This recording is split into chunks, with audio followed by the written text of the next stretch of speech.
பாமக தலைவர் பதவியையும் நானே எடுத்துக் கொள்கிறேன். பாமகவின் தலைவராக பொறுப்பு வகித்து வரும் அன்புமணியை பாமகவின் செயல் தலைவராக நியமனம் செய்கிறேன் என அக்கட்சி நிறுவனர் ராமதாஸ் அறிவித்தார்.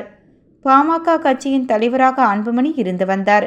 இந்நிலையில் இன்று மகனது தலைவர் பதவியை பாமக நிறுவனர் ராமதாஸ் பறித்து கொண்டார். இது குறித்து விழுப்புரத்தில் நிருபர்கள் சந்திப்பில் ராமதாஸ் கூறியதாவது: பாமக தலைவர் பதவியையும் நானே எடுத்துக்கொள்கிறேன். தேர்தலின் வெற்றிக்காக அயராது உழைக்க வேண்டுமென்ற நோக்கில் பாமகவின் தலைவராக பொறுப்பு வகித்து வரும் அன்புமணியை பாமகவின் செயல் தலைவராக நியமனம் செய்கின்றேன். பாமக கட்சியினர் ஒற்றுமை உணர்வுடன் தீவிரமாக செயல்பட்டு தேர்தல் வெற்றிக்கு பணியாற்ற வேண்டும். நான் தலைவராக பொறுப்பேற்றதற்கு காரணங்கள் பல உண்டு. எல்லாவற்றையும் உங்களிடம் கூற முடியாது. பதவி பெறும் ஆசை எனக்கில்லை. தேர்தலை முன்னிட்டு இளைஞர்களை வழிநடத்த எந்த முடிவு கூட்டணி குறித்து பொதுக்குழுவில் முடிவெடுப்போம். இவ்வாறு ராமதாஸ் கூறினார்.